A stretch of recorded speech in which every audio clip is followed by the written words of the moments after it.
여러분 안녕하세요. 한 주일 동안 건강하게 잘 지냈나요? 오늘은 여러분이 공부를 잘 하기 위해 꼭 알아야 하는 여러분 자신의 학습 유형에 대한 검사를 실시하는 날입니다. 먼저 수업하기 앞서 선생님이 온라인으로 배포해준 검사지를 출력하세요. 그래서 선생님과 함께 검사를 진행할 수 있도록 책상 모니터 앞에 검사지하고 펜을 준비해 주세요. 그런 다음에 다시 이 영상을 시청해 주시기 바랍니다.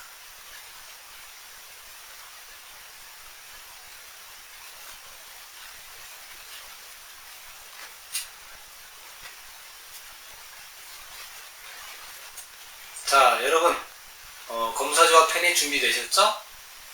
네. 그럼 수업을 시작하겠습니다. 여러분은 자신에 대해서 얼마나 알고 있나요?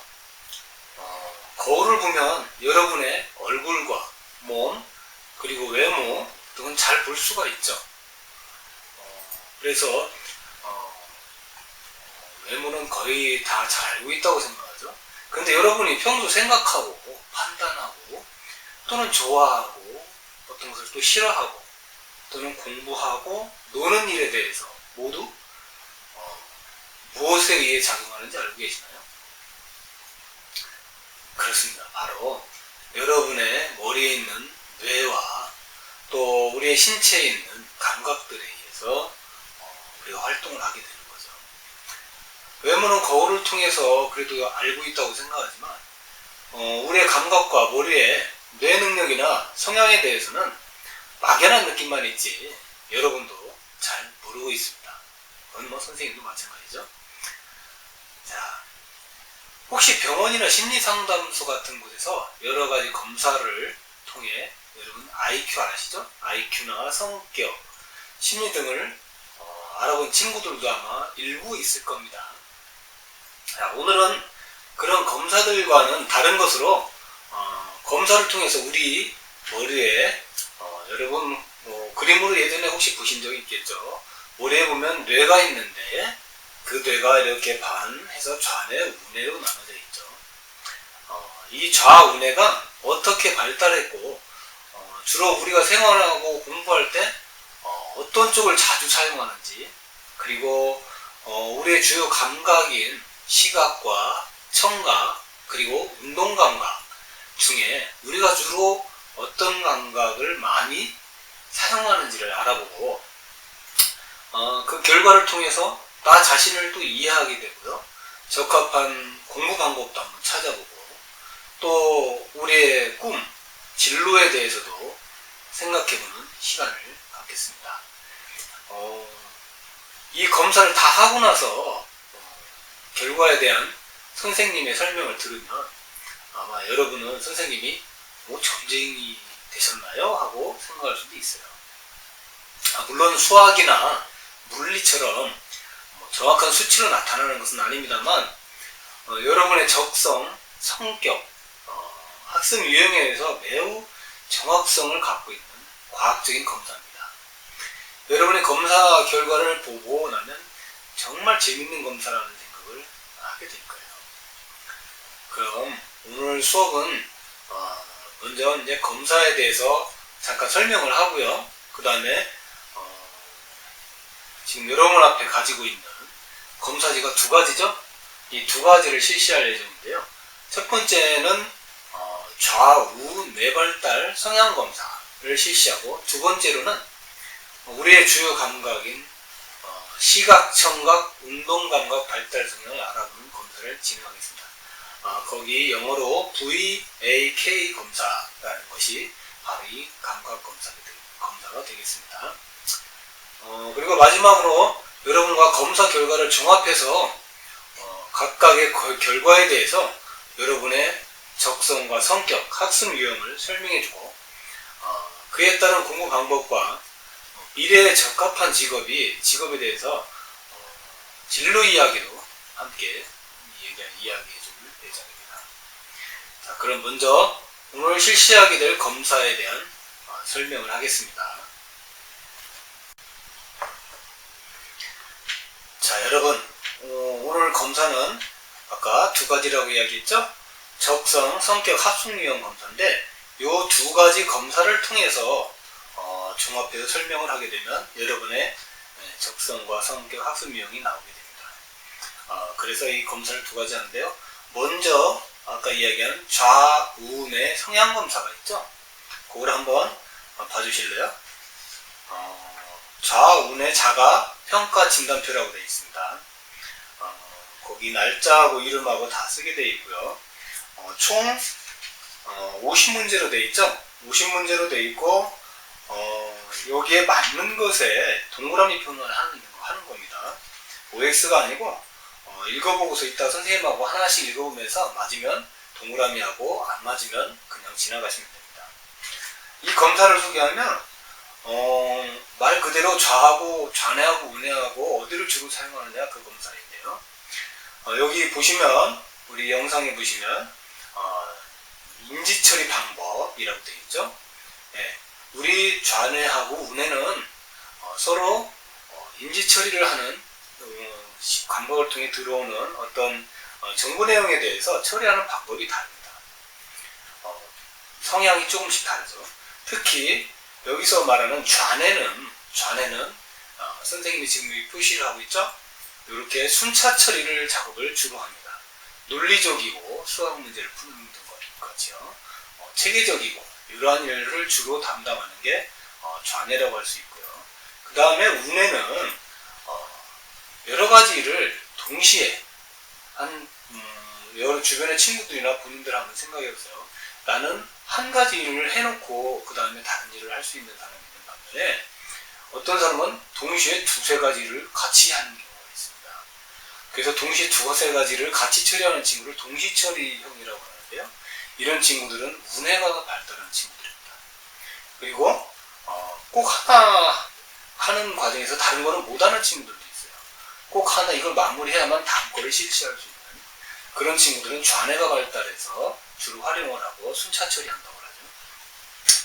그리고 또 나중에 나오겠지만 사고 유형이라는 게 있습니다. 우리가 검사 결과에서 나중에 설명해 주겠지만 추상적인 사고를, 추상적이라면 무슨 말이죠? 어떤 이론이나 원리, 그 다음에 상상력, 어떤 창의성 이런 추상적인 사고를 하는 그런 친구들이 있는 반면에 그 다음에 여기 보는 구체적 사고, 여기 추상적 사고 있고 구체적 사고죠.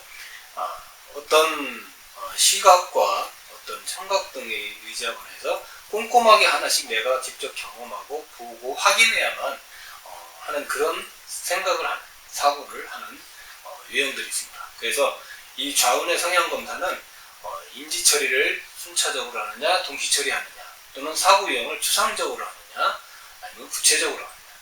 물론 이 부분들이 양쪽 다 같이 하는 경우도 있지만 또 어떤 사람들은 한쪽을 주로 하는 경우가 있어서 검사를 해보는 겁니다. 자, 그 다음에 밑에 보면 VAK라는 검사가 있죠. 아까 이거는 이제 영어로 시각, 청각, 그 다음에 운동 감각의 머리 글자를 딴 명칭입니다. VAK 검사. 그래서 시각, 청각, 운동 감각 발달 성향을 나타냅니다. 여러분, 우리의 뇌에는 아까 좌뇌하고 우뇌만 있는 건 아니죠.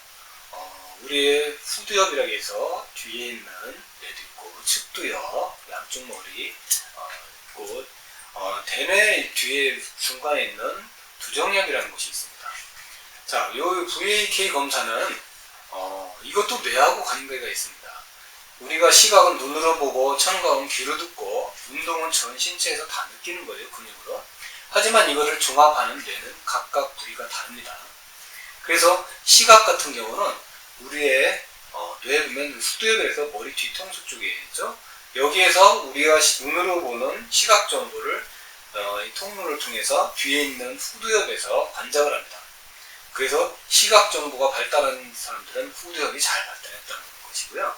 청각 정보, 양쪽 귀를 통해서 들어가는 청각 정보는 바로 그 옆에 있는 양쪽의 측두엽이라고 하는 뇌에서 감각 정보를 담당합니다.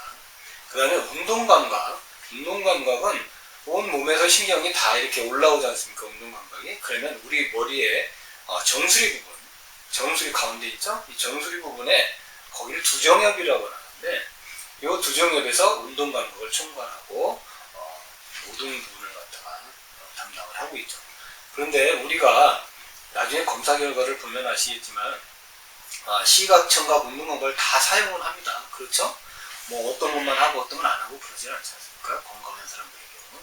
하지만 우리가 생활하고 공부하고 어떤 활동을 하는 과정에서 이 감각들 중에 유독히 의존하는 감각들이 꼭 있습니다. 시각을 주로 쓴다든지, 어떤 사람은 청각이 더 편해서 청각을 주로 쓴다든지, 어떤 사람은 운동 감각적으로 하면서, 예를 들어서 여러분 공부할 때 한번 보세요. 나는 글을 읽거나 그림을 보거나 어떤 칠판에서 무슨 그 영상 같은 게 보여지는 것에 따라서 공부를 잘하는 친구가 있는 반면에, 또 어떤 친구는 선생님 수업을 귀로 들어야 잘하는 친구, 또 음악을 들으면서 해야 잘하는 친구, 뭔가 귀를 통해서 책을 읽으면서 소리를 들어야 공부를 잘하는 친구도 있습니다. 또 어떤 친구는 공부하면서 책을 읽으면서 걸어다니기도 하고, 뭔가 막 몸을 잡고 움직이고, 또 막 손이나 발을 활용해서 공부하는 친구들도 있죠. 이게 다 사람마다 조금씩 차이가 있고요. 골고루 잘 쓰는 사람도 있습니다. 또 어느 정도 치우쳐서 편향적으로 쓰는 사람들도 있고요.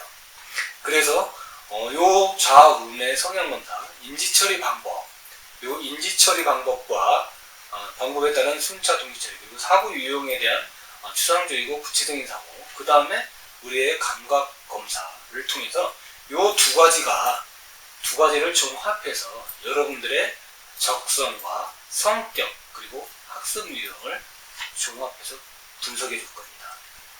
그러면 어떻게 될까요? 자, 여러분이 그동안 왜 나는 공부가 이렇게 왜 나는 이렇게 하니까 잘 되고 저렇게 하니까 안 되고 그랬을까? 그리고 나는 왜 한꺼번에 여러 가지를 잘하는데 또 어떤 때는 어떤 경우는 또 하나씩 해야만 하고 있는 경우가 있으실까? 그런 식으로 본인의 검사 결과에 따라서 내가 그동안 생활하고 공부하고 학습하던 것들이 다 이해가 되고 굉장히 재미있는 상황이 있을 겁니다. 자, 그래서 여러분 이 질문지가 지금 자원의 성향 검사는 50문항이고요. 그 다음에 나의 학습 스타일 검사는 36문항입니다. 선생님이 한 문항 한 문항 읽어줄 건데요. 읽고 나서 거기에 맞는 말이면, 자신에게 해당하는 상황이면 동그라미 표시를 하거나 V표를 해서 나중에 그 숫자를 확인하고 뒤에 기록을 하시는 겁니다. 자, 이제 바로 여러분과 함께 검사를 시작하도록 하겠습니다. 자, 여러분, 그럼 지금부터 좌우의 성향 검사를 시작하겠습니다. 자, 여러분 지금 검사지 다 책상에 갖고 있죠, 펜하고. 선생님이 이 화면을 보시면서 화면을 보면서 하나씩 읽을 테니까요. 읽고 나서 바로 본인에게 해당이 되면 가로 안에 동그라미를 하시고, 만약에 해당이 되지 않으면 그냥 놔두세요. 그리고 그냥 쭉 넘어가시면 됩니다. 자, 그럼 시작하겠습니다. 제일 위에다가 이거는 나중에 쓰셔도 돼요. 일단 이름만 쓰시고 진행하겠습니다. 자, 좌우의 자가 평가 진단표. 그래서 좌우의 자가 평가 진단표입니다. 자, 다음에 좌우의 특성을 읽고 자신에게 알맞은 것을 동그라미를 하세요. 먼저 1번. 나는 내가 행동하는 것이 옳다고 생각된 결정에 어려움을 겪지 않는다. 자, 무슨 말인지 아셨죠? 내가 행동하는 것이 옳다고 생각된 결정에 어려움을 겪지 않는다. 맞으면 동그라미 하시고, 안 그러면 그냥 넘어가세요. 두 번째, 나는 문제나 그림을 볼 때 부분적으로 그리고 세밀히 보기보다는 전체적인 면을 본다. 꼼꼼하게 안 보고 큰 흐름을 본다는 얘기겠죠? 맞는지. 자, 그 다음에 3번.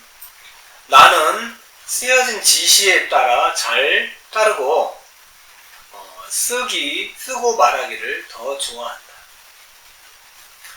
어떤 글로 지시를 내릴 때 잘 따르고 쓰고 말하기를 더 좋아한다는 거죠. 맞는지 표시를 해주세요. 네 번째, 나는 종종 한 번에 한 가지씩 생각하기보다는 동시에 여러 가지 일들을 생각한다. 동시에 여러 가지 일들을 생각하는 친구들도 있습니다. 자, 그 다음에 다섯 번째, 나는 대개 시간을 의식한다. 시간에 대해서 많이 신경을 쓰면서 놀기도 하고 공부도 하겠죠. 네, 여기에 대해서 표시를 하시고. 자, 여섯 번째, 나는 처음에 누군가를 소개받았을 때 특히 그 사람의 얼굴에 집중이 되어 나중에 그 사람의 이름은 잊어버려도 얼굴을 기억한다. 무슨 뜻인지 아시죠? 나는 처음에 누군가를 소개받았을 때 이름은 기억 못해도 얼굴은 기억한다. 자, 그 다음 일곱 번째, 나는 문제 해결을 해야 하는 활동에 있어 분석적이고 논리적으로 해결하는 것이 가장 잘 된다. 네, 어떤 문제 해결할 때 분석을 잘하고 논리를 잘한다는 얘기입니다. 맞으면 동그라미 하시고. 여덟 번째, 어떤 일을 비교했을 때 나는 대개 차이점보다 유사한 점을 찾는다. 무슨 말인지 아시죠? 서로 다른 것보다 비슷한 점을 많이 찾는다는 얘기입니다. 자, 맞는지 확인해 보시고. 9번, 나는 주관식이나 단답형보다는 오히려 사지선다형이나 같은 것끼리 연결하기, 예 아니오가 더 편하다. 네. 주관식 쓰는 것보다 단답형 쓰는 것보다 4개 중에 고르기 내지는 또는 예 아니오 하는 것을 선호한다는 얘기입니다. 자, 10번, 거의 대부분 나는 나의 상상력이 사용하여 요약 방법을 생각한다. 상상력을 사용해서 요약 방법을 생각한다는 겁니다. 상상을 하면서 글을 갖다가 잘 정리한다는 얘기입니다. 자, 이거 맞으면 동그라미 하시고, 안 맞으면 그냥 넘어가세요. 자, 11번. 나는 만일 내가 어떤 문제가 생긴다면 나는 그것을 해결에 도달하기 위해 다룰 수 있는 부분으로 좀 더 작게 나눈다. 무슨 말인지 아시죠? 뭐 숙제를 하든지 무슨 문제를 풀을 때 큰 틀에서 주더라도 하나씩 쪼개서 다시 한번 확인한다는 얘기죠. 자, 12번. 나는 만일 시범을 보이거나 지시문을 읽을 때 가장 잘 학습이 습득된다. 자, 어떤 문제를 해결하기 위해서 누군가 시범을 보여주거나 어떤 지시문을 읽으면서 할 때 가장 학습이 잘 된다, 습득이 잘 된다, 그런 이야기입니다. 네, 맞으면 동그라미 하시고요. 자, 13번. 일반적으로 나는 상황 조절을 잘하지만 너무 위험이 많은 일을 맡는 것을 좋아하지 않는다. 네. 여러 가지 상황을 본인이 잘 조절하지만 조금 위험스럽고 위험이 많은 일들은 좋아하지 않기 때문에 잘 안 한다는 얘기죠. 14번. 나는 기간 안에 끝내야 하는 과제보다는 오히려 자유롭게 끝내는 과제를 좋아한다. 네, 어떤 한정된 시간을 주는 게 아니고 편하게 시간 제한 없이 하는 경우에 더 선호한다는 얘기입니다. 자, 15번. 나는 보고 듣는 공부가 잘 된다. 보고 듣는 공부가 잘 된다. 자, 16번. 나는 만지고 실천하는 공부가 잘 된다. 뭘 손으로 만지면서 또는 어떻게 움직이면서 행동으로 실천하는 공부가 잘 된다는 거죠. 17번. 나는 되게 구체적인 행태를 생각하고 차근차근 접근하여 문제를 해결한다. 구체적인 행태라는 것은 꼼꼼하게 하나하나 확인해 보면서 만지기도 하고 경험을 하는 거죠. 다음에 차근차근 해서 문제를 해결한다는 겁니다. 자, 18번. 만일 내가 정보를 기억하려고 노력하면 대개 그것을 마음속에서 그림 형태로 떠올린다. 무슨 말인지 아시죠? 여러분, 어떤 암기를 하려고 할 때 그 암기에 관련된 것을 마음속에서 글자가 됐든 어떤 그림이 됐든 형태로 떠올리면서 기억한다는 겁니다. 18번. 자, 19번. 비록 내가 때때로 분노가 치밀어 뒤집어질지라도 이성적인 사고를 하는 사람이다. 예, 화가 무척 많이 나더라도 이성적으로 판단을 할 수 있다는 얘기죠. 감정에 휩싸여서 이성을 잃어버리지 않는다는 얘기입니다. 자, 20번. 나는 어떤 일이든지 즉시 시도하려고 하지 않지만 그것이 필요하다면 위험도 감수한다. 자, 맞는지 동그라미 해보세요. 21번. 때때로 나는 뭔가를 생각하거나 배우기 위해 나 자신에게 다짐을 한다. 그렇게 하시나요? 자, 22번.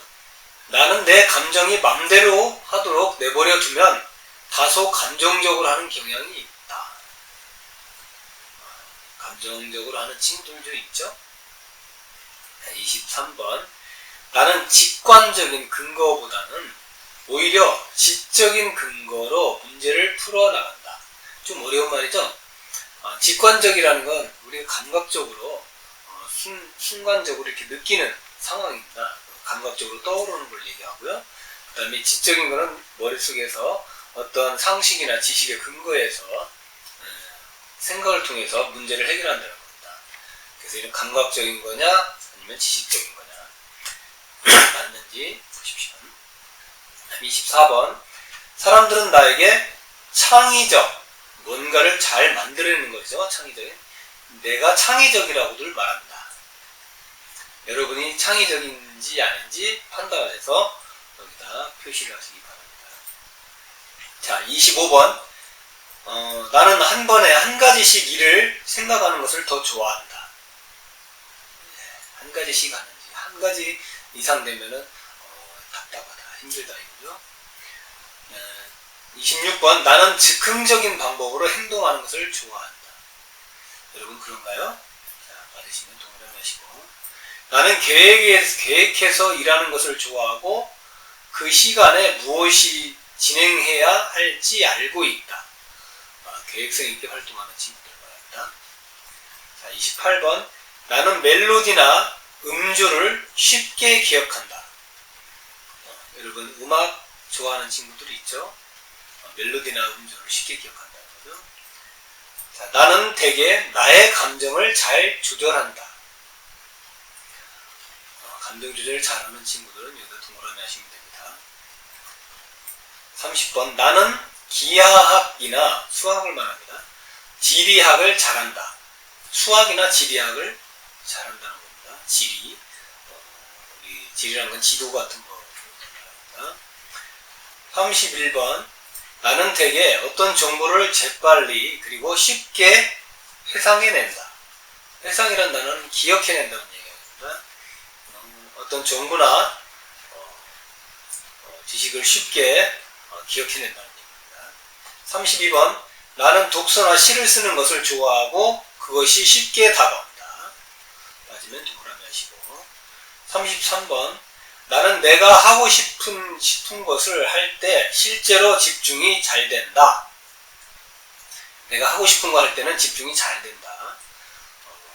대부분 친구들 그런 친구들 많죠. 34번.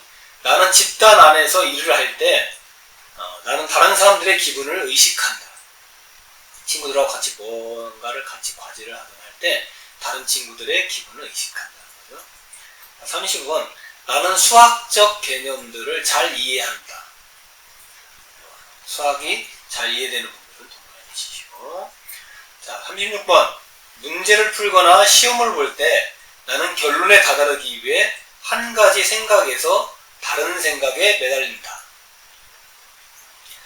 자, 문제를 풀거나 시험을 볼 때 나는 어떤 답을 다다르기 위해서 한 가지 생각에서 다른 생각까지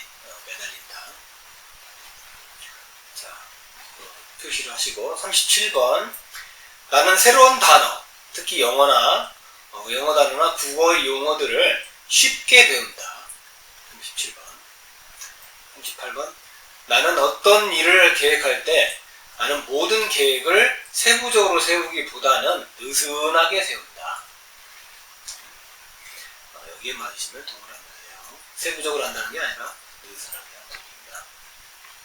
자, 이제 39번 나는 보통 어떤 선생님이라도 쉽게 배운다.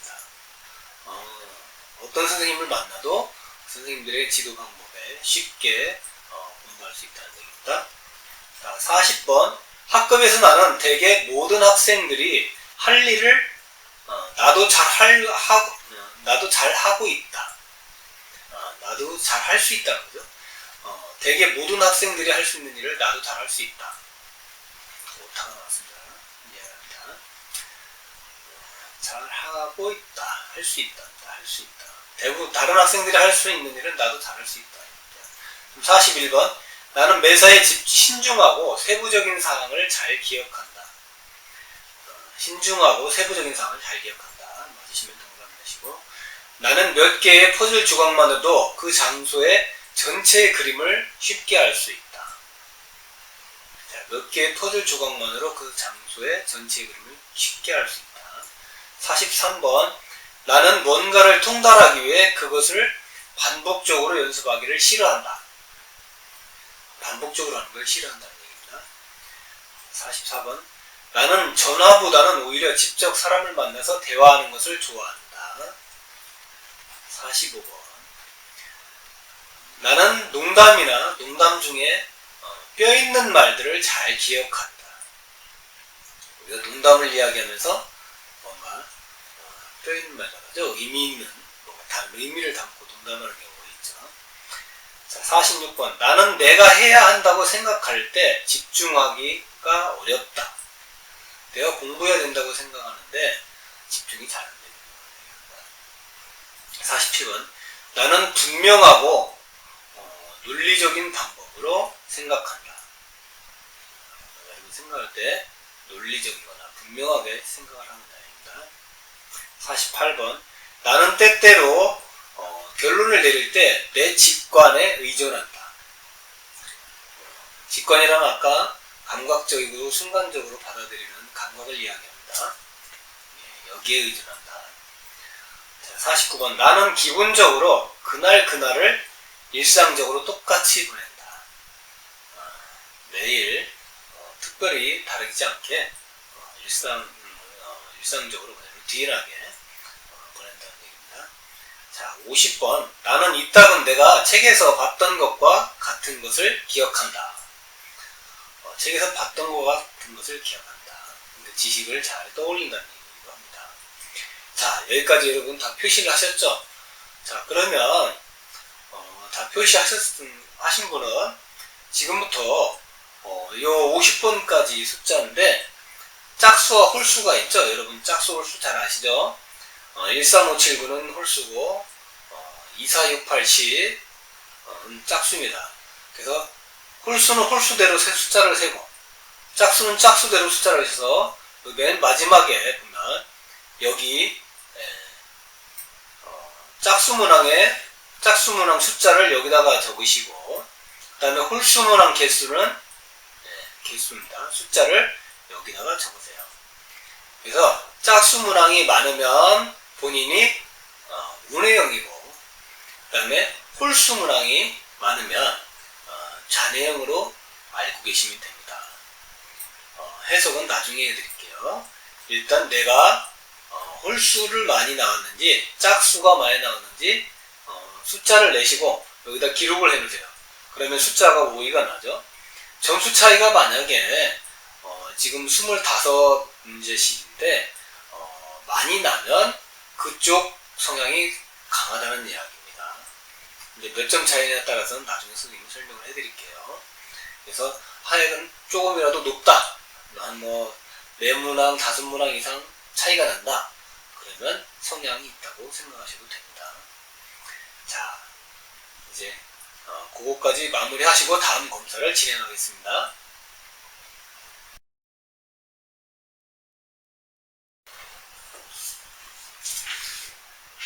여러분 좌우뇌 검사 잘 마무리하셨죠? 자, 이제는 VAK 검사, 시각, 청각, 그다음에 운동감각 검사를 진행하겠습니다. 여러분 앞에 검사지를 내놓으시고 선생님이 읽을 때마다 맞는지 안 맞는지 이렇게 V 표시를 하셔서 나중에 그 숫자를 통계를 낼 수 있도록 세야 됩니다. 자, 진행하겠습니다.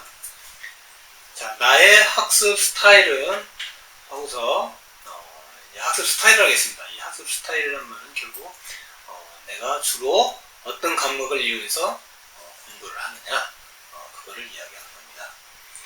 자, VAK라고 했습니다. 이 VAK는 아까 잠깐 설명했지만 이거는 시각, 그 다음에 청각, 운동감각의 영어 앞머리 글자입니다. 자, 학습 스타일을 파악하여 좀 더 효과적으로 학습을 하기 위한 검사로 정답은 없습니다. 문장을 자세히 읽을 때 많이 생각하기보다는 읽자마자 자신에게 가장 맞다고 생각되는 것에 빠짐없이 V표를 하세요. 생각을 오래 하면 안 됩니다. 선생님이 그래서 읽어주는 겁니다.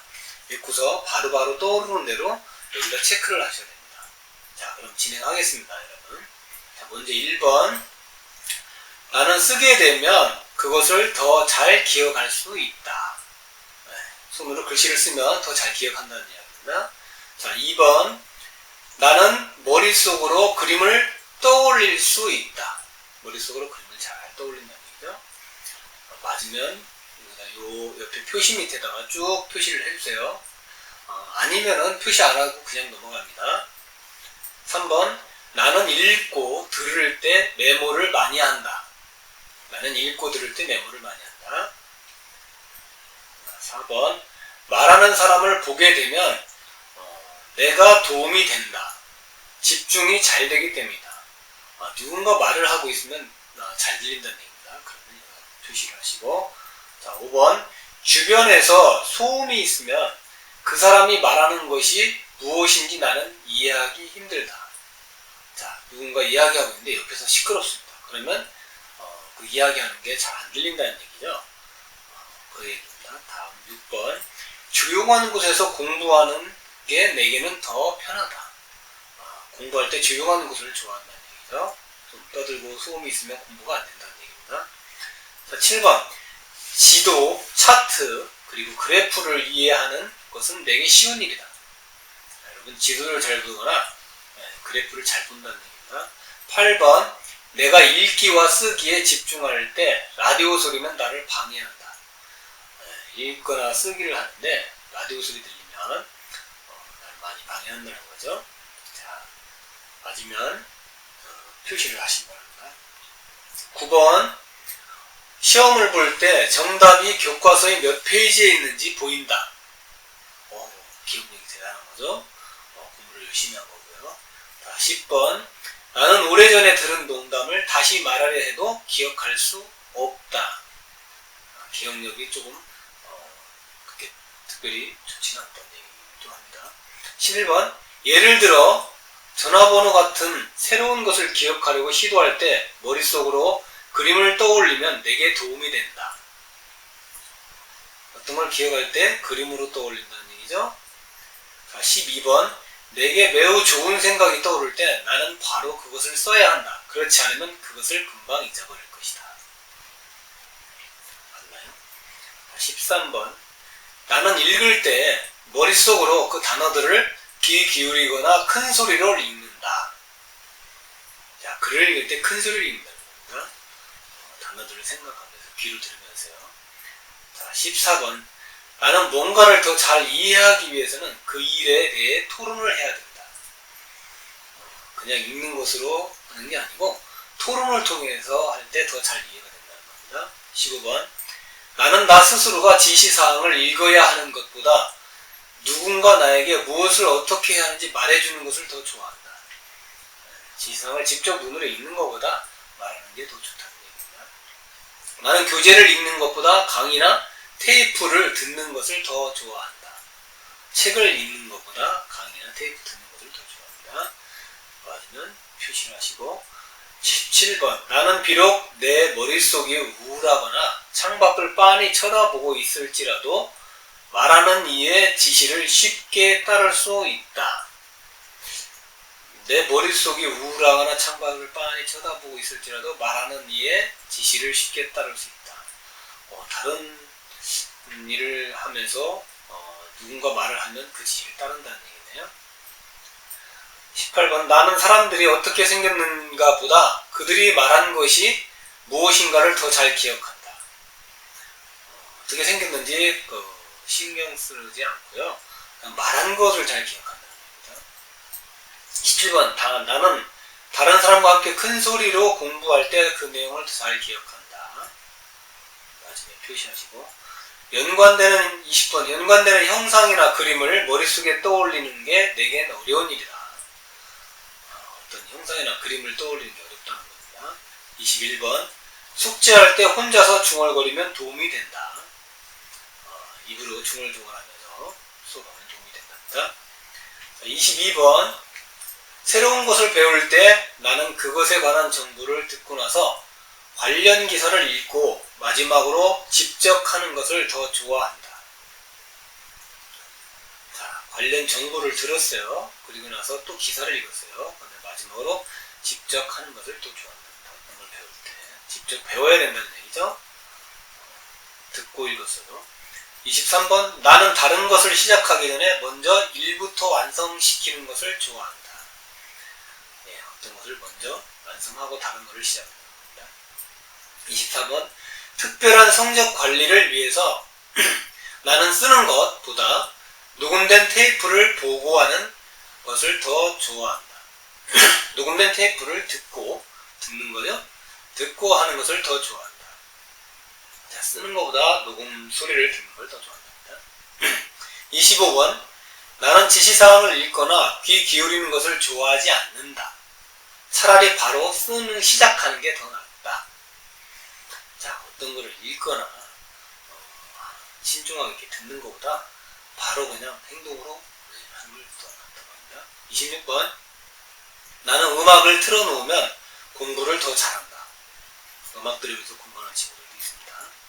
28번. 내가 수업 중에 여기저기를 자유롭게 돌아다닐 수 있다면 더 잘 생각한다. 책상에서 하는 공부는 내게 맞지 않는다. 28번. 자, 이제 29번. 구체적인 단어가 생각나지 않을 때 나는 손을 많이 사용하고 도대체 그것을 무엇이라고 부르지 하며 중얼거린다. 무슨 말인지 아시죠? 30번. 논문이나 책을 읽기 시작할 때 나는 마지막 부분을 살짝 들여다보는 것을 좋아한다. 31번. 나는 잘 적어두지만 그 부분을 전혀 펼쳐보지 않고 읽지도 않는다. 메모는 잘하는데 나중에 안 본다는 얘기입니다.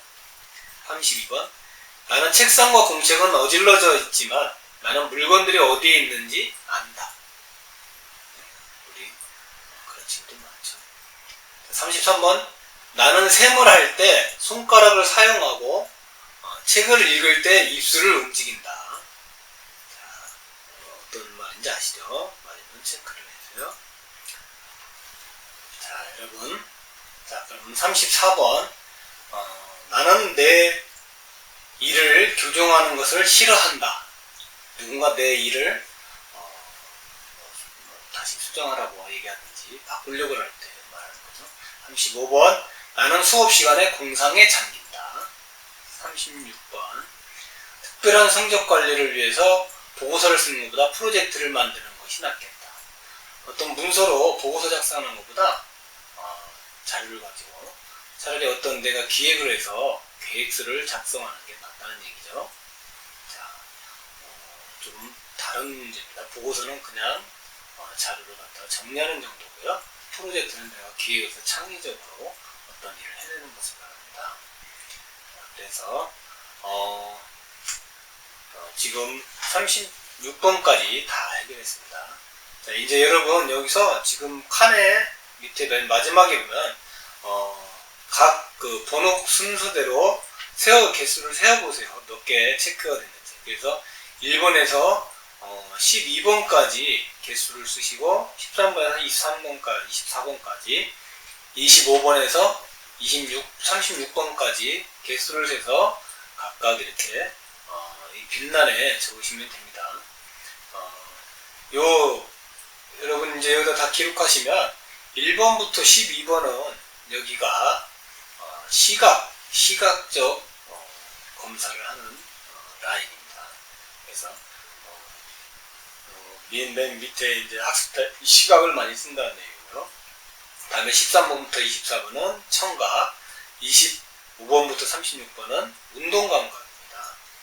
그래서 지금 여기 보면 약자로 우리가 V는 시각, A는 청각, K는 운동감각입니다. 그래서 여기서 점수 차이가 크면 확실하게 어느 한 감각을 많이 활용한다는 거고요. 점수 차이가 비슷하면 전반적으로 다 골고루 쓴다는 얘기입니다. 그래서 나의 학습 스타일은 내가 시각 스타일이냐, 청각 스타일이냐, 운동감각 스타일이냐 그런 유형이 나오기도 하지만 골고루 잘 나오는 친구들도 있다는 것을 다시 한번 이야기해 봅니다. 자, 여러분 지금 개수를 다 정리하셨죠? 정리해서 내가 무슨 스타일인지 잘 기억해 두고 계셨다가 같이 확인해 보겠습니다. 자, 여러분 검사관이라고 수고하셨습니다. 자, 이제 여러분이 지금 좌측뇌를 더 활용하는지 우측뇌를 더 활용하는지 아니면 둘 다 비슷하게 쓰고 있는지 자, 결과가 나왔죠. 그리고 내가 시각과 청각, 운동감각 중에 어떤 감각을 더 잘 활용하는지도 여러분 확인해 보셨죠? 그래서 나는 좌뇌를 더 많이 쓰고 시각을 많이 쓴다든지 아니면 운동감각을 많이 쓴다든지 이렇게 아마 정리가 됐을 겁니다. 자기 자신의 지금 검사 결과를 확인하시고 선생님이 지금 설명하는 것을 잘 듣고 참고해 주시기 바랍니다. 자, 여기 화면에 보면 이게 APL 검사라고 했습니다. APL 검사. 이거는 아까 우리가 검사 시작하기 전에 성격, 적성 성격 학습 유형 검사라고 그랬죠? 요 A가 적성을 말하는 영어 약자고요. P는 퍼스널리티라고 해서 이건 성격에 대한 약자고, L은 learn, 학습에 대한 약자입니다. 그래서 요 세 가지의 검사를 했다는 이야기고요. 아까 우리가 처음 설명했을 때 인지 처리하고 사고 유형에 대해서 선생님이 이야기했었죠. 이게 두 가지를 검사하는 것들입니다. 자, 보세요. 자, 여기 보면 우리가 처음 검사한 게 좌뇌하고 우뇌, 그죠? 좌뇌를 주로 많이 쓰는 사람들은 이렇게 순차처리를 합니다. 영어로는 시퀀셜이라고 하죠. 좌뇌, 아까 얘기했죠? 우뇌를 많이 활용하는 사람들은 동시처리를 많이 합니다. 근데 여러분, 그런데 비슷하게 양쪽이 비슷하게 한다면 두 가지 다 잘 조화롭게 한다는 얘기입니다. 근데 만약에 점수 차이가 크다면 동시처리 내지는 순차처리로 구분할 수 있다는 이야기입니다. 그렇죠? 자, 그러면 일단 좌뇌를 많이 하면서 여기 그 다음에 우리가 또 무슨 검사를 했죠? 좌우뇌하고 그다음에 감각을 했었죠. 자, 제일 먼저 좌뇌 제일 위에 보면은 청각. 이 청각과 운동감각을 청각이 제일 높고 그 다음에 운동감각이냐, 아니면 운동감각이 높고 청각을 많이 쓰냐, 이 순서입니다. 그런데 여기에 뭐가 없죠? 시각은 여기에 없습니다. 청각과 운동감각이나 청각을 쓰는 좌뇌를 활용하면서 이런 경우는 요 유형이라는 겁니다. 추상적 사고를 하고 순차적 처리를 한다는 겁니다. 이런 감각을 보인 친구들이 청각을 많이 쓰거나 운동감각을 좌뇌를 쓰면서 나는 좌뇌형이고 운동감각과 청각 둘 중에 하나다. 그러면 여기 요 세모형입니다. 여기 영어로는 SA형이고. 자, 그 다음에 나는 좌뇌형인데 청각이 청각을 많이 쓰고 그 다음에 나는 운동감각이 아니라 시각이더라. 나는 청각형이고 그 다음에 시각형이다. 네? 자, 이렇게 이런 경우에는 요 네모형입니다. 네모형. 그러니까 이런 경우는 순착 처리를 하면서 구체적 사고를 하는 친구들입니다. 청각을 많이 활용하고 그 다음에 시각을 쓰는 친구들이 이렇게 SF 네모형인데 순착 처리를 하면서 구체적 사고를 하는 친구들이고요. 자, 나는 운해형이다. 운해를 많이 쓰고 그 다음에 여기 보면 나는 운동 감각이 제일 높았어. 그 다음에 시각이 높았어. 이런 친구들은 바로 요 별형이라고 합니다. 이런 친구들은 추상적 사고도 하고 동시 처리도 하고 있습니다. 인지처리는 추상적 사고가 뭔지는 아시죠? 자, 그 다음으로 내가 운해형인데 나는 시각이 제일 높더라. 난 시각형이더라. 그 다음에 이제 이렇게 운동하고 청각들이 나오는데 난 시각이 하여간 높았어. 운해형이면서 그런 친구들은 요 동그라미형이라고 합니다. 동그라미형은 동시 처리를 하면서 또 구체적 사고를 생각을 하는 친구들입니다. 자, 그러면 여기 보세요. 네, 여기에 삼각형형, 네모형, 별형, 동그라미형이 있죠. 영어로는 각자 SA형, SF형, RA형, RF형입니다. 자, 그러면 어떤 특징을 보일까요? 나는 좌내면서 청각 운동을 하는 친구들은 SA형인데 세모형인데 리더십과 목표 중심으로 다루고 논리적이고 설득력이 좋으며 명예심이 많고 원칙을 중시하는 친구들입니다. 리더십, 친구들을 잘 이끌고 반장도 하고 싶어하고 어떤 목표를 잘 만들어서 목표를 이루기 위해서 노력을 많이 하는 친구들이요. 자, 그 다음에 여기 네모형은 보세요. 좌뇌를 주로 쓰면서 청각이 아주 뛰어난 친구들인데 굉장히 성실하고 섬세하고 정교하고 구체적이고 예측 가능하고 수용적인 친구들입니다. 이 친구들이 학교 공부를 잘 따라하고 성적도 좋은 친구들이 꽤 많습니다. 이 SF 네모형들이요. 자, 그 다음에 별형으로 가보세요. 이 별형은 운해를 주로 쓰면서 운동 감각이 좋아요. 운동 감각이 좋고 운동 감각을 주로 많이 쓰면서 운해를 활용하는 친구들인데 이 친구들은 아주 창의적이고 직관적이고 미래지향적이고 진취적이고 표현력도 좋고요. 동기부여도 좋고 그래서 아주 머리가 좋은 편입니다. 그러니까 뭔가 기발한 아이디어를 많이 생각해낸다든지 창조적인 일을 많이 합니다. 그 다음에 여기 동그라미형입니다. 동그라미형은 운해를 쓰면서 시각이 아주 시각 활용을 많이 하는 친구들이죠. 이 친구들은 굉장히 협동적 인간관계입니다. 그리고 감정이 풍부해서 관대하고 또는 배려심이 좋고요. 기술도 좋고 공감력도 뛰어납니다. 그래서 사회성이 아주 좋은 친구들입니다. 자, 이렇게 각 세모형, 네모형, 별형, 그 다음에 동그라미형으로 운해와 어떤 감각, 또 좌뇌와 어떤 청각이나 운동 감각에 따라서 구분이 됩니다. 그러면 여러분, 나는 별형인가? 나는 동그라미형인가? 나는 세모형인가? 나는 네모형인가? 좀 감이 오시죠? 물론 이게 좀 100% 안 맞을 수도 있습니다. 이제 점수 차이가 적거나 나는 여긴데 나는 청각이 더 좋았다거나 그렇게 좀 운해면서 청각이 좋다고 이렇게 나올 수 있습니다. 그래서 100% 이건 정확하게 수학처럼 나온 답은 아닙니다. 여러분이 성향이 다 조금씩 다르고 또 생각하는 부분이 달라서 100% 정확하지는 않지만 아마 이렇게 비슷하게 나온 친구들이 꽤 많이 있을 겁니다. 자, 그러면 다음 걸 한번 보실까요? 자, 조금 아까 이렇게 세모, 네모, 별형, 동그라미형 나왔습니다. 이 친구들이 과연 어떤 장단점이 있고 여러분 제가 이 수업할 때 얘기했죠. 공부하는 방법 내지는 요 진로 여러분이 과연 무슨 직업을 하면 유리할 것인가 그거를 얘기해 준다고 했죠. 자, 매발달 유형별 진로 적성입니다.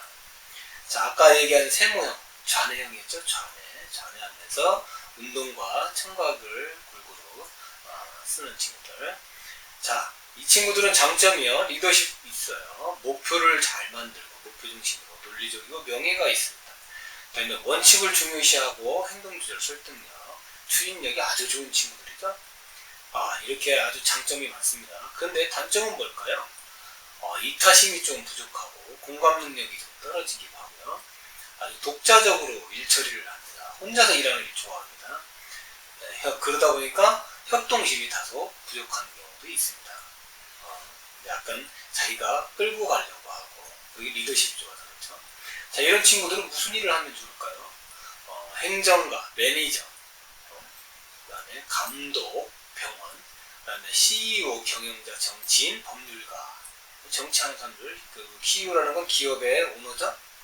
이런 규칙과 체계를 만들어가는 직업 분야가 아주 유능하다고 합니다.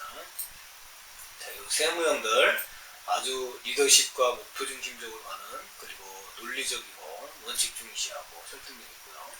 그래서 아주 큰 일을 하겠다는 야망이 강한 친구들입니다. 자, 그 다음 내무형을 보세요. 내무형 좌뇌를 하면서 청각이 우수하다고 했죠. 청각적인 친구였죠. 그래서 이 친구들은 아주 성실하고 섬세하고 꼼꼼하고 구체적 지시나 사실을 선호를 하고요.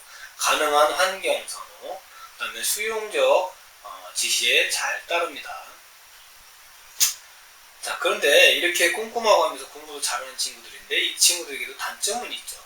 타인과 공감 능력이 조금 약하죠. 지시에 잘 따르거나 스스로 계획하지, 그렇죠. 지시에는 잘 따라요. 지시에는 선생님이 과제를 내주거나 지시하는 건 잘 따르는데 스스로 계획하기가 어렵습니다. 자기가 알아서 하기는 쉽지 않다는 거죠. 그리고 변화와 대응 능력, 유연성이 조금 약하다는 얘기죠. 어떤 체계적이고 규칙적인 걸 좋아하는 친구들이기 때문에 그렇습니다. 자, 그럼 이런 친구들은 어떤 일을 선호할까요? 이런 친구들이 나중에 회계사는 뭐죠? 의사, 교사, 컴퓨터 프로그래머, 공무원, 기술자, 이런 규칙과 규범이 있는 분야에서 아주 적합한 일을 할 수가 있습니다. 자, 이해하시죠? 다음에 우리 우측뇌를 쓰면, 우뇌를 쓰면서 운동 감각이 좋은 친구들이 있었죠? 별형. 아까 얘기했죠? 창의적이고 직관적이고 새로운 개념과 미래에 대해서 많고, 표현력이 우수하고 동기부여를 잘하고, 유연성도 좋고요. 주도적이고 미래지향적이기도 합니다. 자, 이 친구들은 그래도 어쨌든 또 단점이 있어요. 세부 정보를 잘 처리하지를 못합니다. 굉장히 창의적이고 그런데 꼼꼼한 면은 좀 약합니다. 그래서 주의가 산만하고 구조화된 환경에 적응력이 약합니다. 그러니까 이게 어떤 틀이 주어지면 그 틀에 맞춰서 활동하기가 쉽지 않다는 거죠. 아주 자유분방하고 본인이 아주 유연성 있게 본인 뜻대로 이렇게 하는 걸 좋아하죠. 네, 그래서 좀 산만한 편이에요. 자, 이런 친구들은 어떤 일이 좋을까요? 아주 머리가 뛰어나고 직관력이 좋기 때문에 어떤 전략 설계를 한다든지 음악, 배우, 시인, 교수, 행사 기획, 그다음에 프로젝트 매니저 등 불규칙적이지만 창의적인 직업에 적합하다고 합니다. 그렇죠? 아주 창의성이 높고 그래서 어떤 예술성을 많이 따지고요. 하지만 어떤 구조화된 틀에 박힌 일은 잘 못한다는 얘기죠. 자, 마지막으로 이제 동그라미형. 아까 우뇌를 많이 쓰면서 그 다음에 시각을 잘 활용하는 친구들 아주 협력을 잘하고 대인관계 기술이 좋고 공감 능력이 좋고 감성이 풍부하다고 했죠. 사회성이 아주 좋은 친구들입니다. 하지만 이 친구는 또 그 감정이 너무 풍부하고 좋다 보니까 자신에 대해서 게으르고 소홀하기도 합니다. 또는 주변 정리, 시간 관리를 잘 못하기도 하고 일 마무리를 잘 못하는 상황이 많죠. 그래서 공부를 잘 하지 못하고 학교에 놀러 다니는 친구이기도 합니다. 무슨 얘기입니다. 자, 이런 친구들은 무슨 일에 적합할까요? 이렇게 막 감성이 좋고 남을 잘 이해하고 배려할 줄 아니까 이런 친구는 상담가, 그 다음에 판매원, 비서 이런 일들을 할 수 있고 불규칙적이지만 정서적인 지지자, 그러니까 남을 배려를 잘하죠. 관대하기도 하고 그런 지지자 역할을 하는 직업에 유리하다고 합니다. 사회성도 아주 좋은 친구들이고요. 자, 여러분 그러면 내가 세모형인지 네모형인지 별형인지 동그라미형인지 잘 봤죠? 그래서 여기에서 물론 단점도 있지만 분명히 여기에 다 장점들이 많이 있습니다. 그래서 이 장점이 나의 장점이라고 생각하시고 그 장점을 잘 살려서 공부도 열심히 할 수 있는 방법으로 노력하고, 그래서 이 직업 분야도 내 적성에 맞는 직업이 이런 것이다 생각하고 한번 고민을 해보시면서 미래에 대한 꿈을 한번 만들어 보시기 바랍니다. 자, 그리고 이제 선생님이 공부, 아까 시각과 청각 그리고 운동감각에 관한 우리가 검사를 했었는데, 그 친구들이 과연 그럼 학습할 때 어떻게 해야 되느냐, 거기에 대해서 잠깐 선생님이 이야기를 해주겠습니다. 먼저 시각적 학습 친구들 있죠. 시각 능력이 좋은 친구들은 눈으로 보고 어떤 그림을 좋아하는 거죠. 자, 그러다면 교사가 말하는 동안에 집중해서 쳐다보는 것을 잘합니다. 그죠? 그렇게 공부해요. 선생님이 이야기할 때 선생님 얼굴과 입과 칠판을 계속해서 쳐다보면서 공부를 해야 되고요. 또 이 친구들은 조용한 곳에서 공부를 해야 된다. 시각 능력이 좋은 친구들은 시끄럽거나 아니면 산만한 곳에서는 공부하기 어려워요. 조용한 곳에서 되도록 공부하시고, 내가 이해하지 못한 부분에 대해서는 교사, 선생님에게 다시 설명해 달라고 요청을 해야 됩니다. 그리고 단어 카드나 학습장을 만들어서 활용하셔야 돼요. 만들어갖고 눈으로 보면서 수업 공부를 하시고, 또 중요한 내용은 그림이나 사진, 그렇죠? 그림이나 사진 등을 이용해서 정리하면 자신만의 그 필기법을 잘 갖게 됩니다. 그래서 노트 정리를 잘하는 친구들이기도 합니다. 시각 능력이 좋아서요. 자, 그 다음에 심화 내용이나 보충 내용은 책이나 노트에 적어두고 필요시 확인한다.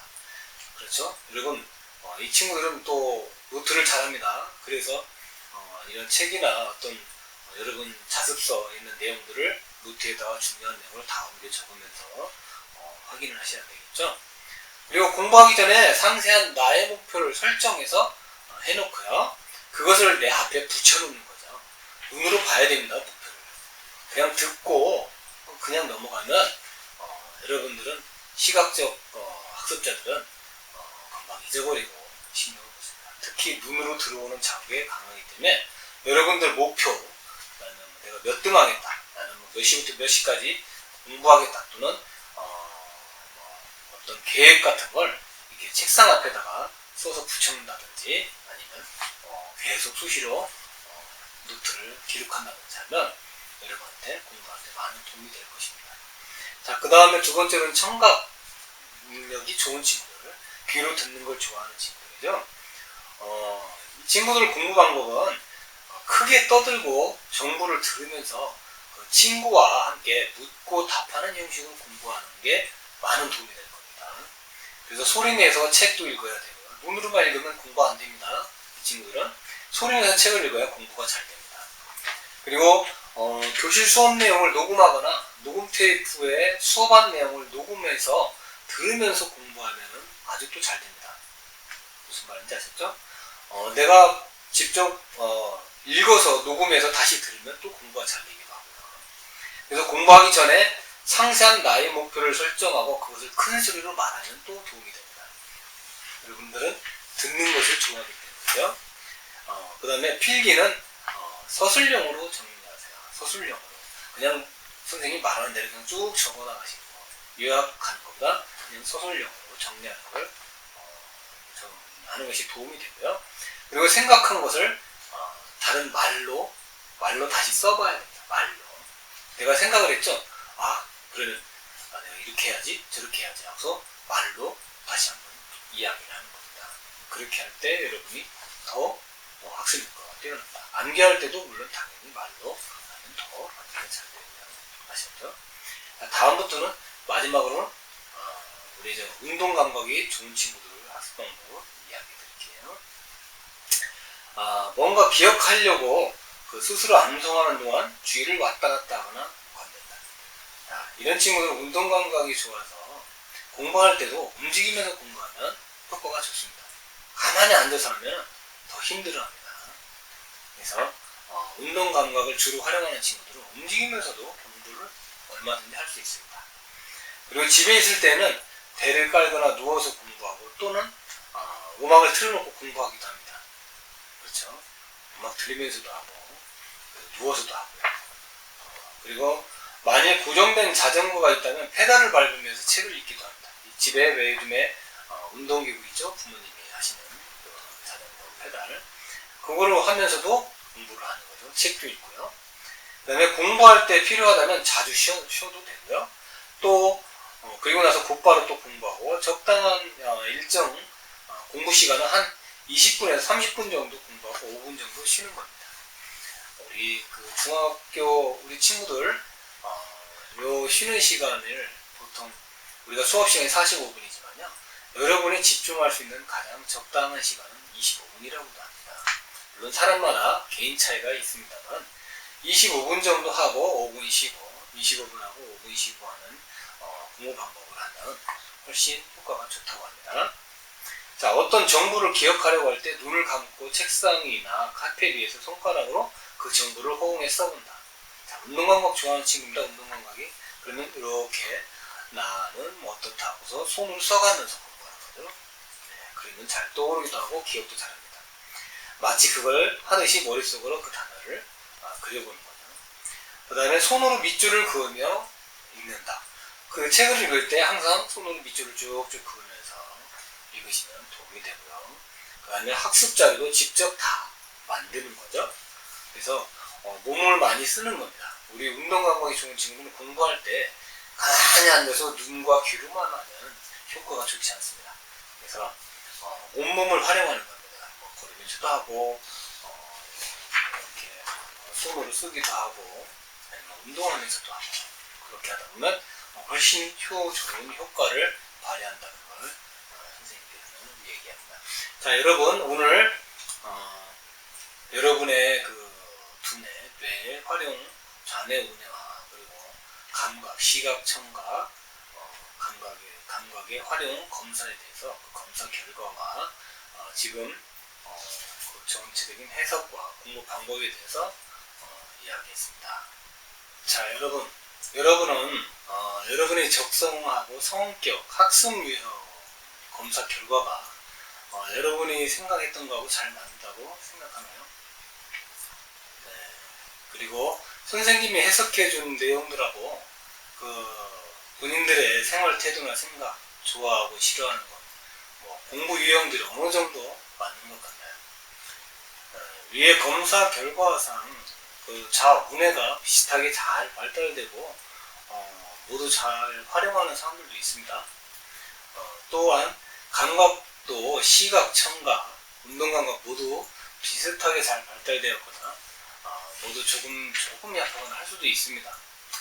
그런 친구들은 본인이 어떤 유형이든 다 적응할 수 있는 장점이 있다는 것은 알아두셔야 됩니다. 그리고 특별히 또 한쪽으로 치우치는 학생들도 있죠. 하지만 분명히 장점은 장점대로 아까 이야기했죠. 다 잘 활용할 수 있고 약한 부분은 조금 더 신경 써서 발전하게 노력해야 할 필요가 있습니다. 자, 안 된다고 그냥 방치만 하면 평생 그 약점들이 자신의 약점으로 작용할 수도 있죠.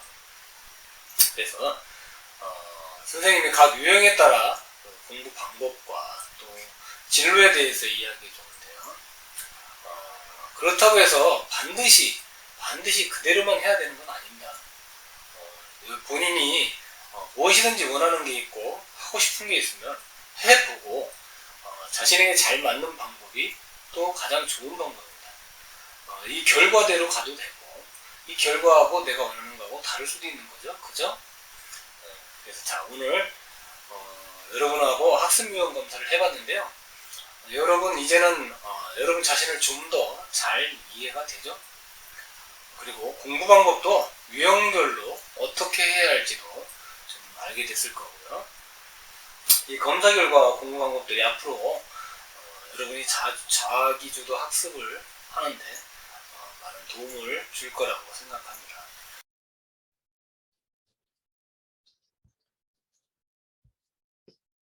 자, 여러분 앞에서 우리는 좌뇌, 우뇌, 그리고 시각, 청각, 운동 감각 등 우리의 뇌의 활용 능력에 따라서 적성과 성격, 학습 유형에 대해서 알아봤습니다. 자, 이번에는 현재 여러분이 공부를 하는데 필요한 태도와 올바른 습관을 가지고 있는가를 알기 위해 여러분의 학습 방법 진단 검사를 진행해 보겠습니다. 오늘 총 3가지 설문지를 여러분께 파일로 드렸죠. 그 중에 학습 방법 진단 검사를 펜과 함께 준비해 주시기 바랍니다. 자, 이제부터 여러 선생님의 설명을 잘 들으시고 한 문장씩 함께 읽어가면서 질문에 대해 자신의 현생 상황을 생각해 보시고 알맞은 점수를 기록하시면 됩니다. 앞 시간에 검사지들은 질문 문항에 대해서 맞는지 아닌지에 따라서 동그라미 표시만 했습니다.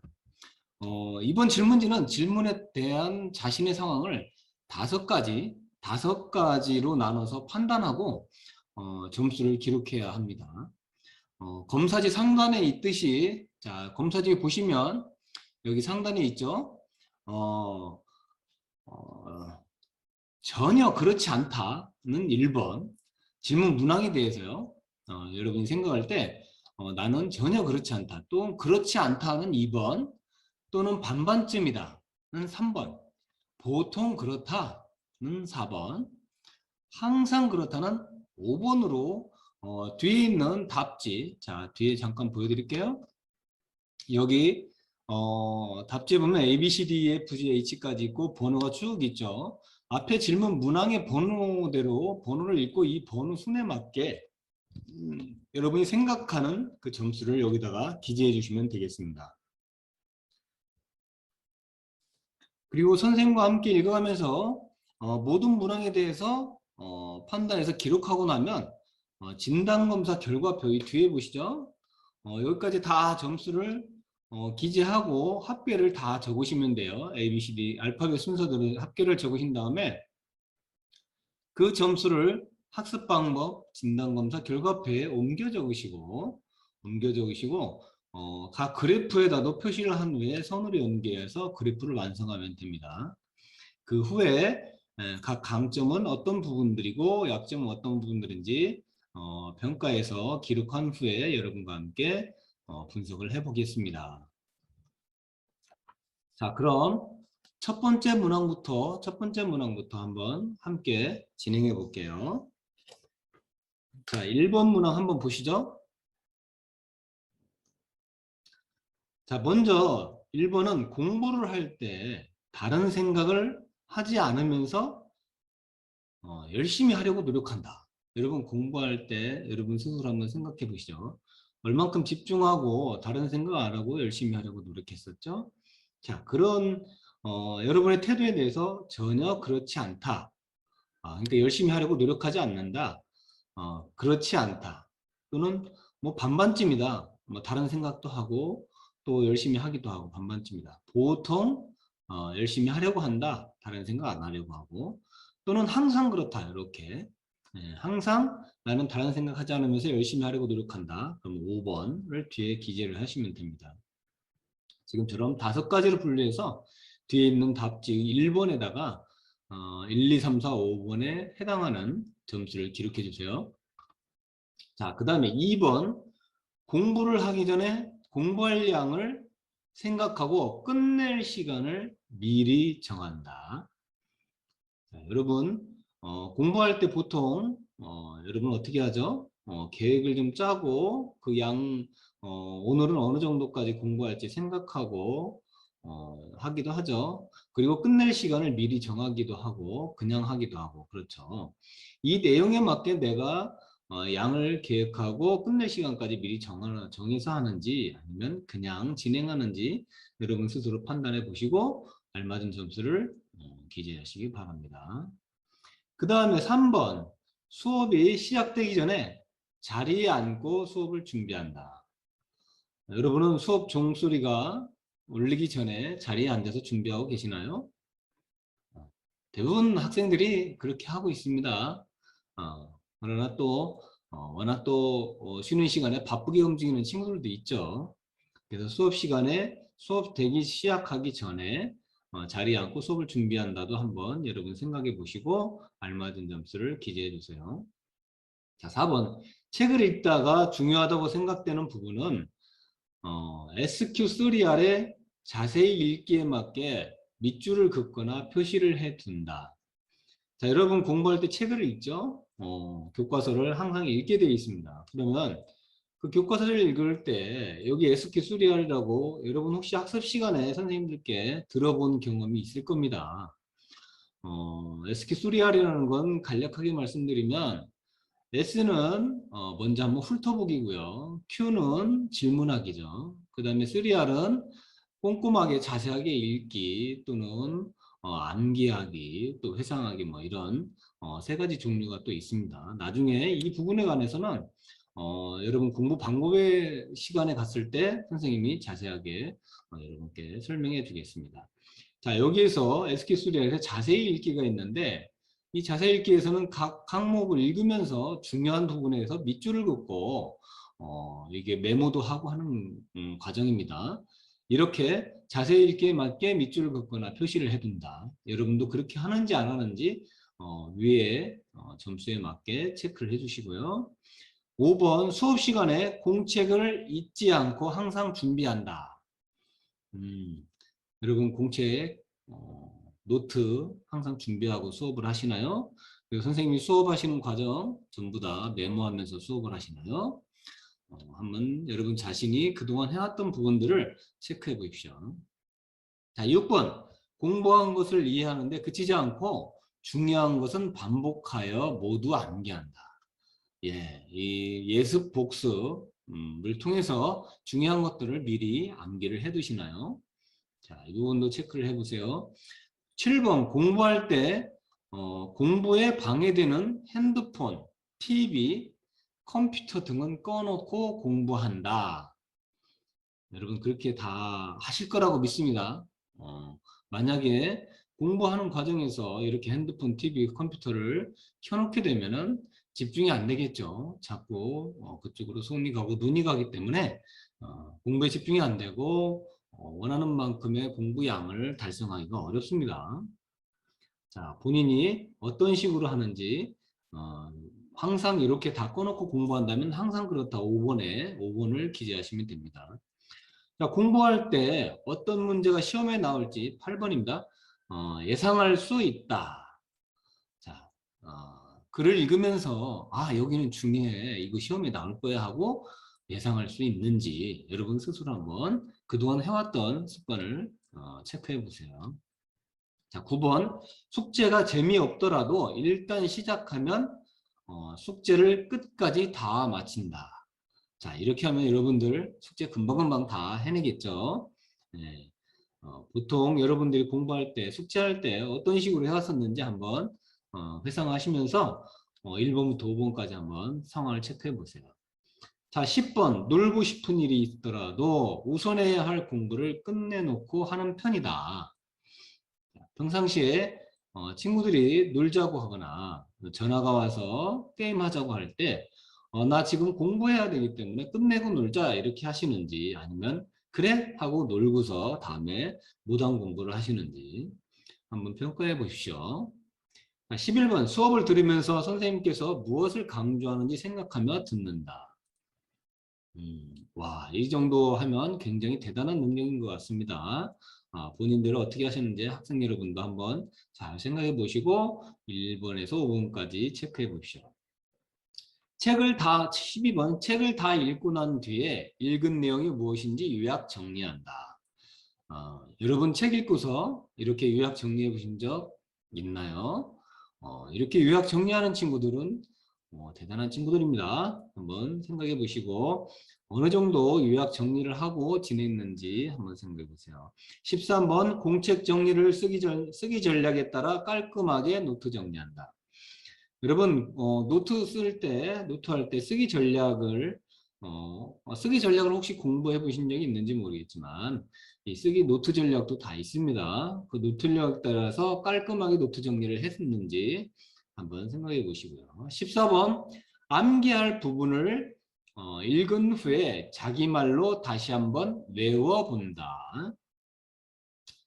자, 여러분 암기할 때 보통 이렇게 하죠. 한번 쭉 읽고 다시 눈을 감고 안 보고 읽어보고 또 써보기도 하고 그러죠. 이런 식으로 다시 한번 외워보시는지 한번 생각해 보시고 15번 공부를 하기 전에 차분하게 공부할 분위기와 마음가짐을 갖춘다. 자, 미리 공부를 준비를 해야 되죠. 무조건 책 펴놓고 공부한다고 해서 되나요? 마음이 심란할 때는 아무리 책을 펴놔도 공부가 잘 안 되죠. 계속 심란하죠. 그래서 미리 마음을 잘 차분하게 갖춰놓고 나서 공부할 준비와 분위기를 갖춘 다음에 해야 공부가 안정되게 원하는 만큼의 공부를 할 수가 있습니다. 자, 16번 시험 문제를 다 풀고 난 후 시간이 나오면 엎드리지 않고 다시 풀어본다. 여러분 시험을 보신 적이 있죠? 지금 우리 1학년 학생들은 시험을 자주 본 적은 없겠지만 그래도 각 과목별로 선생님께서 쪽지 시험이 됐든 어떤 시험이 됐든 아마 풀어본 적이 있을 겁니다. 그런 시험을 풀었을 때 보통 시간이 남고 그러면 다 끝내고 그냥 엎드릴까요? 아니면 다시 한번 풀어볼까요? 여러분이 평소 문제풀이 하던 그런 습관을 한번 생각해 보시고 답을 적어 주시기 바랍니다. 자, 17번 좋은 성적을 받는 것은 나에게 중요하다. 성적에 대해서 중요하게 생각하십니까? 거기에 따라서 한번 체크해 보시고 18번 여러 가지 일을 할 때는 중요한 것부터 시작한다. 여러분 이렇게 일에 대해서 평가를 하고서 시작하시나요? 그렇죠. 중요한 일이 먼저죠. 과연 평소에 여러분이 일을 할 때 어떤 것부터 일을 시작했죠? 아마 대부분 친구들은 중요한 것부터 했을 겁니다. 그래서 한번 판단을 해보시고 체크해 주세요. 19번 선생님 말씀 중에서 모르는 내용은 질문을 하거나 다른 방법으로 알고 넘어간다.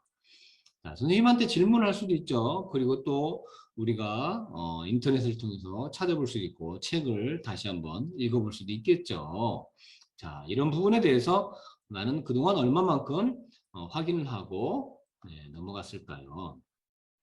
자, 20번 책을 읽을 때 중요하거나 어려운 내용은 천천히 읽는다.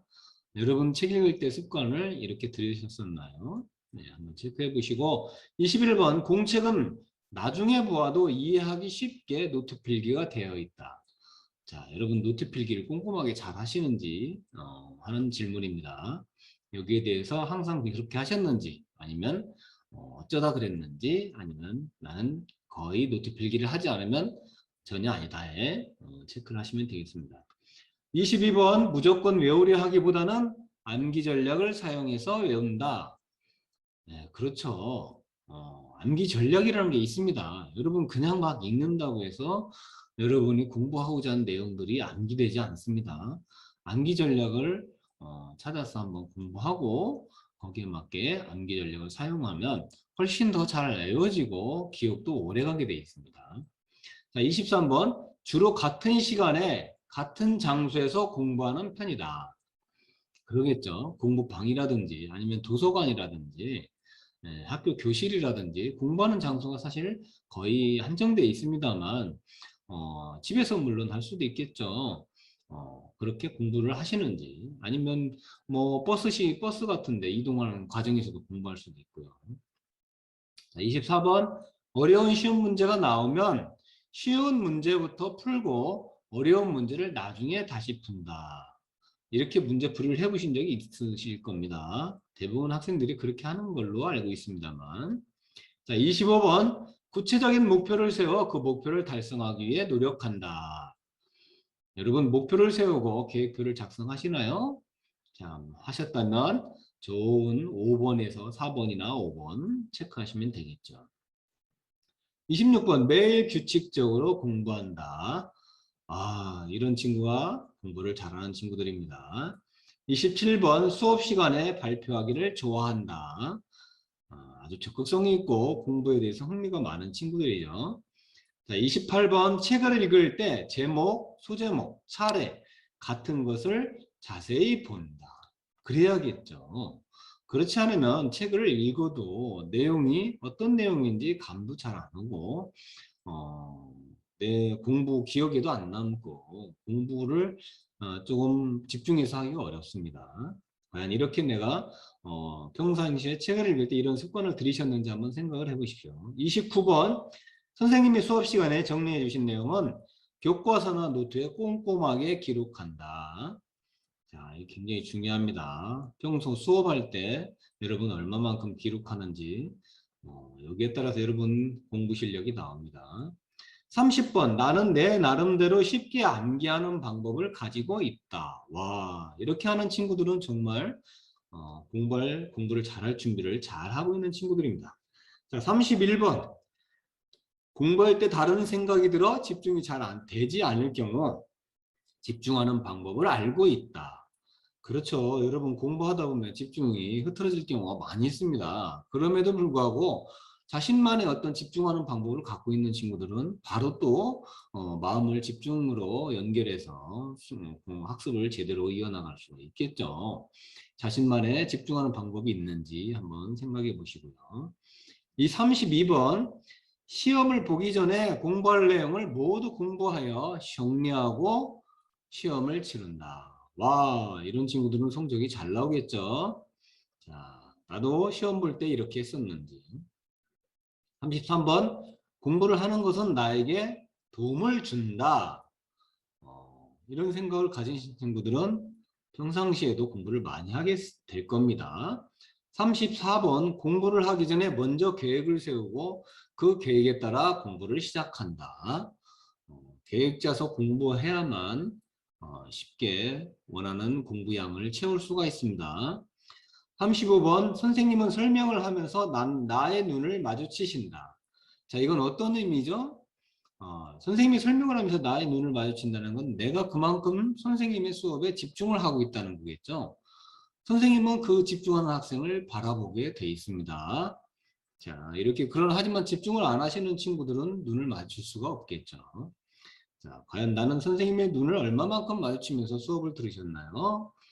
36번 글쓴이가 무슨 내용을 전달하려고 하는지 궁금증을 가지고 책을 읽는다. 그렇죠? 과연 글 저자가 무슨 내용을 하는지 내가 궁금하고 관심을 가져야겠죠. 그렇지 않으면 그 책 내용을 읽으면서도 여러분들이 이해도 어렵고 기억도 나지 않습니다. 37번 선생님이 중요하다고 말씀하신 것을 따로 메모해 둔다. 와, 아까 기록하는 거하고 같은 내용일 수도 있습니다. 선생님이 중요하다고 말씀을 하시죠. 그러면 그거를 반드시 기록을 하시는 습관을 갖는 게 중요합니다. 38번 암기 전에 먼저 무슨 뜻인지 암기할 내용을 충분하게 이해하려고 한다. 자, 여러분 책을 미리 한번 읽어봐야 되겠죠. 예습을 통해서. 그래야만 그 중에서 어떤 내용이 중요할 것인지 생각해 보게 되고 암기할 내용을 충분히 이해하려고 노력도 하게 됩니다. 자, 39번 공부하기 시작하면 주로 오래 앉아서 꾸준히 하는 편이다. 그죠? 공부를 시작하면 여러분이 계획한 학습량을 끝까지 달성할 때까지는 자리에 꾸준히 앉아 계셔야겠죠. 그렇지 않으면 공부가 원하는 만큼 이루어지지 않습니다. 40번 시험이 끝난 후에 틀린 문제를 다시 풀어보고 틀린 이유를 확인한다. 자, 이게 굉장히 중요합니다. 여러분 시험 끝나고 나면 다시 안 보죠. 근데 그 내용들이 틀린 내용들을 확인하지 않으면 나중에 또 연결이 됩니다. 다른 시험에서도. 그래서 또 틀리게 돼 있습니다. 한 번 틀린 문제는 또 틀립니다. 반드시. 왜냐면요. 이렇게 확인을 하지 않으면 나중에 다시 비슷한 내용이 나왔을 때 또 기억이 나지 않거든요. 한 번 틀린 건 다시 틀린다는 걸 꼭 명심하시기 바랍니다. 자, 이렇게 1번부터 40번 문항까지 여러분이 얼마만큼 공부할 때 이런 방법을 지니고 했는지, 전혀 그렇지 않은지 반반쯤 했는지, 보통 이 질문처럼 했는지, 항상 이 질문만큼 했는지 그 점수를 자, 선생님이 말씀드린 것처럼 여기 각 문항에다 적으신 다음에 적으셨죠? 적으셨으면 지금부터 알파벳 A부터 H까지 A는 A대로 합산을 해서 집계를 내시고 B는 B대로, C는 C, D, E, F, G, H 해서 세로로 개를 합계를 다 내세요. 세로로 여러분들이 기재하신 내용들을 다 합계를 내세요. 그렇게 해서 합계낸 점수를 밑에 결과표에 각 항목에다가 점수에다가 기재를 하시면 되겠습니다. A는 무엇일까요? 동기 및 실천력에 대한 질문들이었습니다. 여러분이 다시 한번 번호 순대로 한번 그 질문을 확인해 보세요. 그 질문이 어떤 질문들인지 이해가 되실 겁니다. 그런 것처럼 A의 합계 점수를 여기 A의 동기 및 실천력 옆에 점수를 적으시고 B는 여러분들의 시간 관리 능력에 대해서 질문을 한 겁니다. 그러면 B의 합계 점수도 여기다 적으시고 C는 여러분의 수업 듣기와 태도에 대한 질문입니다. 그래서 그 점수도 합계를 적어주시고 D는 여러분이 책 읽기에 대한 방법입니다. 여러분이 책을 평상시에 어떻게 읽는지 합리적으로 책을 잘 읽고 이해하고 기억할 수 있는 방법으로 읽는지에 대한 태도입니다. 책 읽기 방법. E는 여러분 공책 노트 필기하기입니다. 과연 필기하기 습관을 잘 가지고 있는지 수업 시간에 선생님들이 내주신 중요하다고 얘기하는 것들을 잘 필기하고 있는지 그 내용들을 점수를 적어주시고 F는 기억하기입니다. 암기하기. 여러분이 시험 공부할 때 얼마만큼 잘 암기하는지 그런 습관들, 태도들을 여기다가 질문한 거니까 여러분들 그 점수를 합쳐서 F 점수를 해주시고 G는 집중하기 태도입니다. 여러분이 과연 얼마만큼 집중을 하면서 학습을 하는지 시험 공부를 하는지 그런 내용들을 질문한 것이니 그에 맞게 여러분 여기다가 점수를 합계를 적어주시고 H는 여러분이 시험을 공부하고 나서 시험 볼 때 어떻게 시험을 보는지 시험 보는 방법에 대한 질문이었습니다. 그 점수를 합계 내셔갖고 여기다 점수를 기록해 주세요. 자, 이제 다 기록이 되셨나요?